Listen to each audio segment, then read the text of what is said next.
Hey, Eustis Roofing's story starts 60 years ago from the ground up. We moved here as a poor family from New York and we couldn't find work.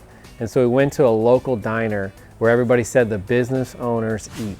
And we went from table to table, my father did, to find somebody that would give him a job. And it was the owner at the time of Eustis Roofing. His name is Joe Driggers. He gave my father a chance. And so that's how it all started.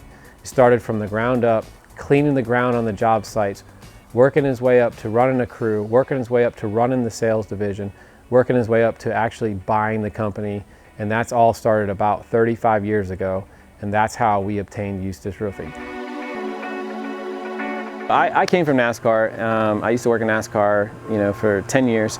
And I used to be a race car driver, and I love racing. I love what it does too. Do you race yourself? Yeah, I'm the driver, yeah, which is the best part. So this is a marketing expense, and I get to be the driver. But I love what racing does. It brings people together.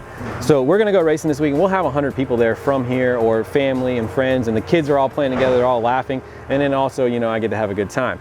But I love adrenaline, I love the rush of it. But one of the things that I noticed is all my employees have all these fancy cars, the roofers, and they have these fast cars, and I was like, how can we connect, and then how can I get back behind the wheel of a race car? So when I worked in NASCAR, I traveled the world, traveled the country, and there was just something always special about Lake County. This is a small county. There's not a ton of people. It's growing massively because the people moving out of Orlando are moving over to here because it's a small town feel. So guys, when I'm looking at a house like this, what I'm gonna look for is the problematic areas. Areas that you're gonna call me on that you have issues with. Areas that no matter what roofer you hire, they're gonna be the problematic areas on your house. Those are the areas that I'm gonna go to first and make sure that they're perfect so you don't have problems in the future. And so some of those areas, when you look at these dormers, on the bottom of the dormers, what do we see a lot is rotted wood on the bottom of the dormers, or leaks that happen 10, 12 years down the road. So those are the areas that we want to point out and show you guys. Also, alongside the dormers, you have L flashing that's in those dormers. We want to make sure that L flashing is in good shape, and then we add a piece of peel and stick to it, a membrane, to help keep that waterproof over time. So guys, this is our flashing here. This is our problematic area. This is the area that's a #1 concern to me. I actually like how they do this, where it comes through the wall here so that the water runs right by your problematic area. When roofs get leaks, they're always on the other side right here.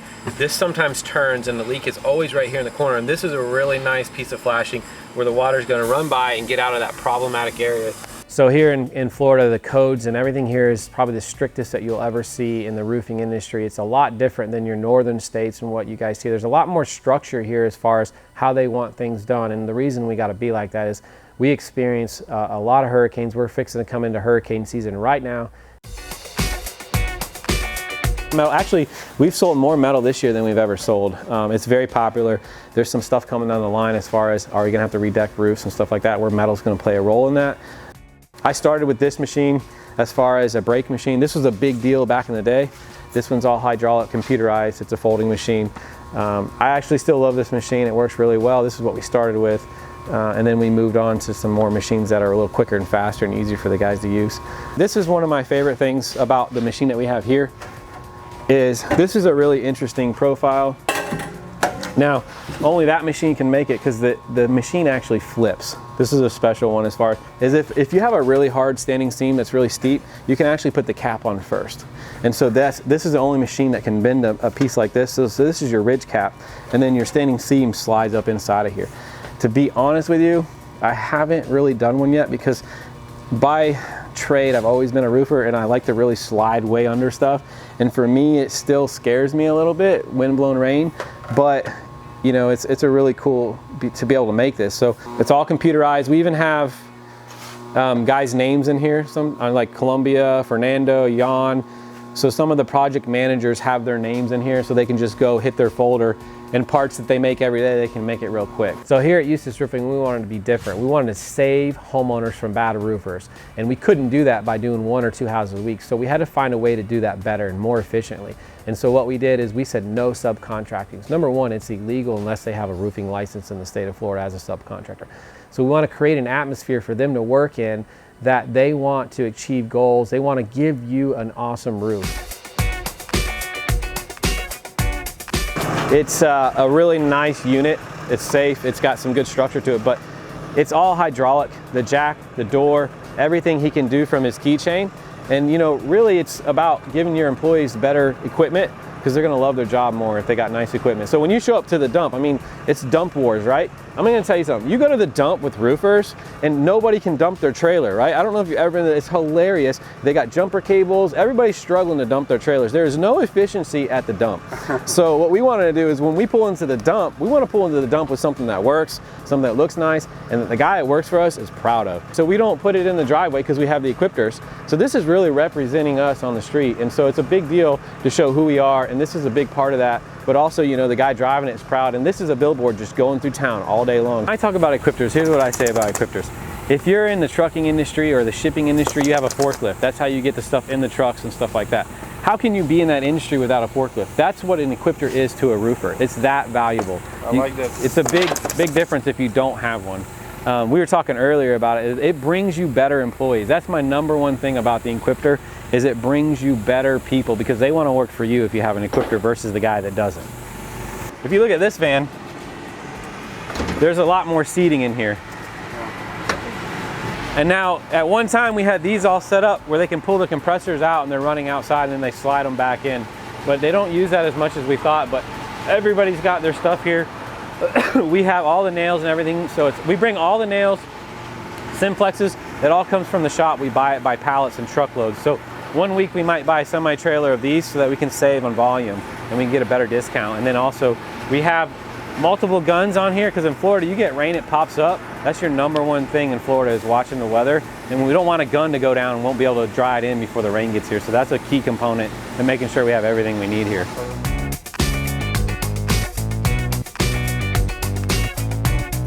Yeah, so right now it can seem to, like most people, that we're living the American dream, and we are. America is a great place to live, but there was a lot of sacrifice to get to where we are, a lot of hard work, a lot of dedication, and a lot of coming together as a family to do that. And you know, when I grew up, we were so poor, we couldn't even afford a dining room table. We literally ate off a picnic table inside of our house.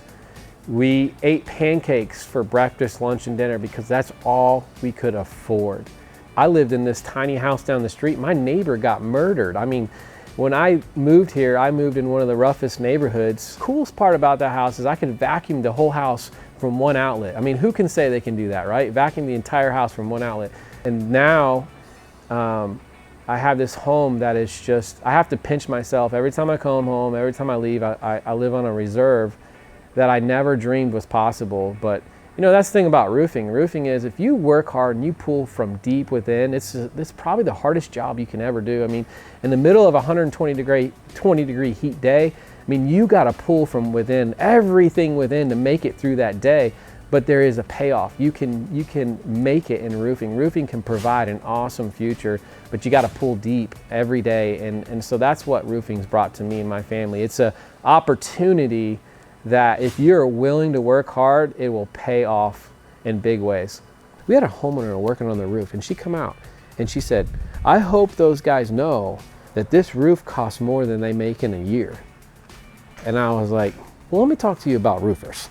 You know how much engineers make? Yeah, that's what they make. You know, like, these are not guys, this is not what you think it is. You know, these guys are talented athletes putting your roof on. Let's come up on the roof and you can talk like that on the roof. Because once you get on the roof, it's a whole different story. It's hot, it's nasty, and these guys are just putting the shingles down and working hard. You know, it's a whole different atmosphere. I'm watching these guys and I'm learning how to live on my own. I'm watching them sit together and eat lunch together. One of the greatest things is some guys will bring meals and they all put a little bit of each on their food. These guys are what it's all about. They're family. They're, you know, no matter if they get mad at each other, or any of the guys on the crew, like if they get mad at each other, they still come together at the end of the day, like most of the time, right? I mean, they're amazing. Their culture is amazing. And there's a lot for us to learn, except for we got one guy that literally eats roaches for his, have you seen that, Mame? Yeah, Mame. The guy brings in a dish of roaches. That's what he eats for lunch. And he's like, more power. Just give me power. So my advice for the roofers out there is sometimes the harder road is worth it. It takes more time, but in the end, it's worth it to take the harder route. And that's what we did by not having subcontractors. But at the end of the day, I believe in investing back into your company. I mean, honestly, I want the big boat and all those things, but I want everybody to achieve their goals here first, and I want to have the equipment to help them do that, and the rest will come. And so that's my advice, and that's the way that we always pay everything off here. We don't have any loans, anything like that, because we want to build this company. This is what matters. We put everything back into this company by giving our employees the equipment that they need. And then another thing too, if you got a homeowner out there that's not happy, you need to do everything in your power to make that homeowner happy. There is no excuse to have somebody that's not happy. So we got some fuel tanks here, so we want to be efficient. So on Sundays, they fill all the vehicles up so they're ready to go Monday morning. Whenever we get a hurricane, you can't get gas. We can't get to people. So we said, how do we fix that? So we put our own pumps in, we can put our own fuel in. And then one of the things too is we can control the supplements that they put in the fuel for the vehicles, and they run better. So they put it right into the tank. So instead of every time like, hey, I want you to put this in the fuel tank to help the diesel, nobody's gonna do that. Employees aren't gonna do that every day, so we put it in the big tanks and they do that for us. We were spending thousands of dollars on tires. We were spending thousands of dollars on cars, trucks sitting here waiting for the tire shop to open up, because we go to work early. We can't wait on the rest of the industries to open up. So we had to find a solution, and now we got our own tire guy. We have our own tire machines, balancers. We have tires ready to go, because in roofing, what do we have? We have nails, man. We have 20,000 pounds of nails that come off a roof. And so what happens? They go on a tire. We got to fix that. We got to keep the guys rolling so that we can get to the homeowners. And I will say there has been a few homeowner tires that we brought in here and fixed also. When I advise a homeowner on what to look for in roofing is, one of the number one things is passion. I mean, you gotta go with somebody that has a passion for what they're doing. They gotta believe in what they're doing. And if you go to my page, or if you go to our website, if you go to our YouTube page, you are going to see passion. It's not all monetary gain or things like that. It's passion. It's passion for the employees. It's passion for you, the homeowner.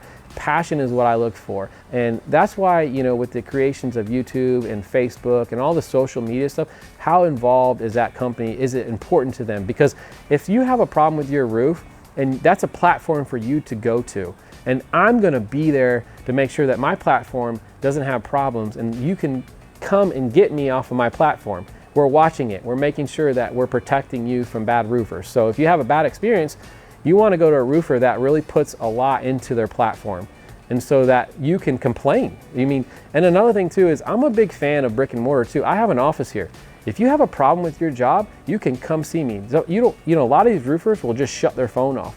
And so I do believe in brick and mortar, and a place that you can go to if you can't get a hold of your roofer. And that's what we see in our industry, is a lot of roofers, they can just shut their phone off and you disappear. Look for a platform, look for somebody involved in the community, look for passion, and a roofer that loves what he does. And that's kind of what we set up here.